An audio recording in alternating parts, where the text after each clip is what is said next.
Welcome back to What's on My Needles. And last time I was working on Star Wars inspired fingerless gloves. And this week I'm going to be working on Nightmare Before Christmas inspired fingerless gloves. So this is the prototype. So just like last time, I did one off camera so I know what I'm doing. And then the second one will be done on camera. So this one is a 2-color brioche on the bottom, unlike the last one, which was 1 color. And then the hand is knit normally, um, so like most of my patterns for fingerless gloves. So I'm going to get everything set up and cast it on so that I can show you how that 2-color brioche works. So this starts off just the same way as the single colors. So knit 1, slip 1 yarn over all the way around. This is technically a setup row, as I said before, but this is also the knit row for every row from here on out. So the thing with the brioche is it does take 2 rounds or 2 rows to make a single row of pattern. So in that way it's almost like mosaic knitting, but it does require a lot more rows of stitches to get the same length of stitches of fabric.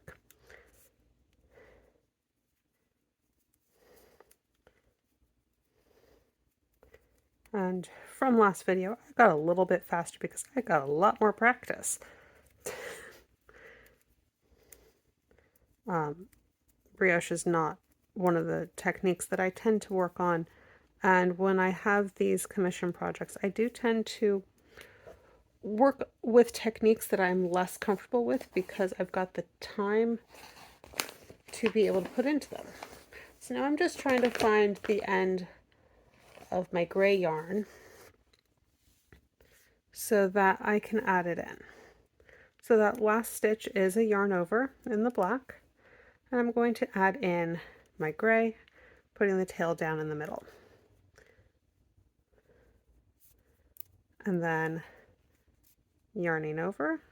It looks like I need to work that tail back just a little bit more. And then purling through both the yarn over and the slipped purl stitch.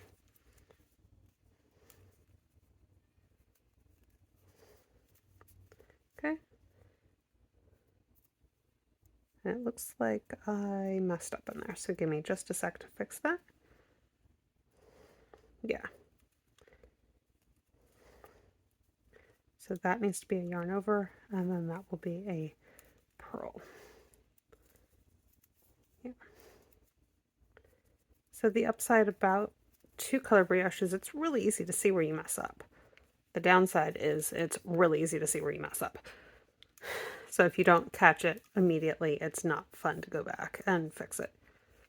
So this is the basic idea of what's going to happen. And then when I'm switching colors at the change of round, so the start of each round, I'm actually just twisting the colors together so I don't end up with a big old hole, and that way the join looks consistent all the way up. So I'll be there in just 1 second with this.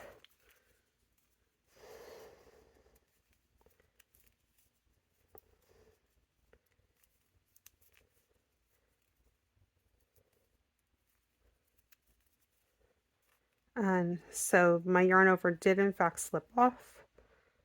So I'm going to find where that tail is. I'm going to redo the yarn over and then purl. And at this point, I'm going to twist it like that so that it locks the gray in place. And then I will keep going round and round and round and round for a total of 30 rounds. So it'll be 15 black stitches, 15 gray stitches up to the bottom of the palm. So I will be back in just a minute, or I'll be back when it's ready for the next step. So here I am about ready to finish off the thumb. So I'm going to walk you through this again. So I'm going right up to that mitered line in the stitching. That's the pickup line that I've been using. And I'm going to go ahead and purl all the way across. So for this size, that is 14 stitches. Of course, that varies depending on the gauge and what size glove. But for me, I found that 14 is a relatively good standard for most, frankly, women's gloves or small men's. And then knit the last 2 stitches. So again, went from this by diagonal line to this diagonal line. So I'm going to go ahead and knit the rest of the way around.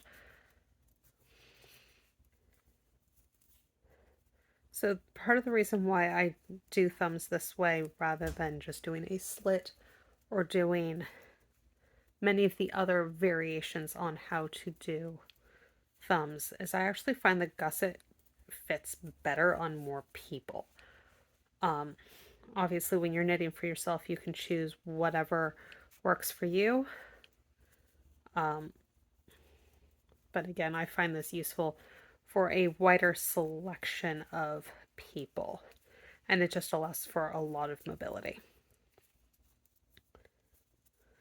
Okay, so I am back around. I'm going to go ahead and knit 1, 2, and then I'm going to bind off. So this is where the end of the thumb is for this project. If you were going to continue up into a closed up thumb, so an actual glove, this is where the stitches would be going onto a stitch holder. That is, of course, not the style of this particular project, but that is what the step would be.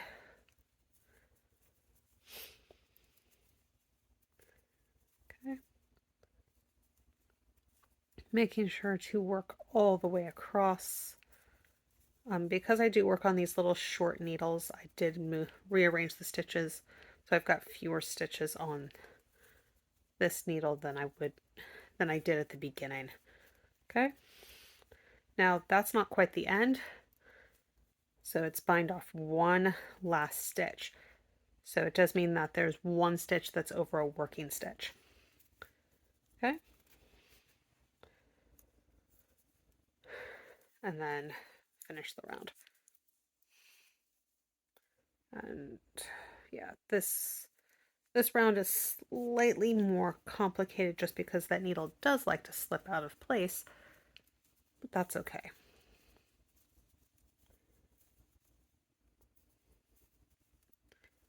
So we're going to go ahead and work the other 2 sides.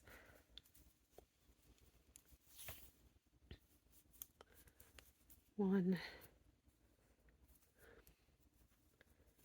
and 2.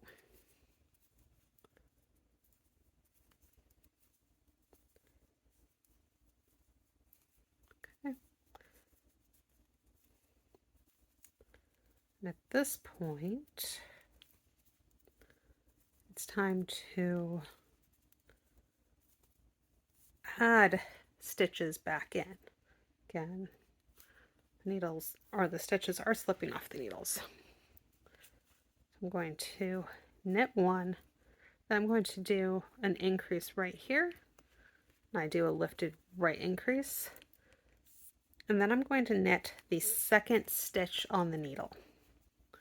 Then I'm knitting the first stitch. So what this does is it actually creates a cable, but it closes up that thumb loop. When I was first figuring out how to do pattern or how to do glove patterns, I actually just did that by a cast on of 2 stitches there. Found out later that really doesn't work that well. So it does make for a larger opening, but aside from that, it doesn't work because it's a very loose opening. And that's it. From here on, it's just going to be knitting a couple rows and then doing a knit row and a purl row, repeating that, and then binding off. And that is it for this set of commissions. So I will see you next time when it will be time for a new project. Bye!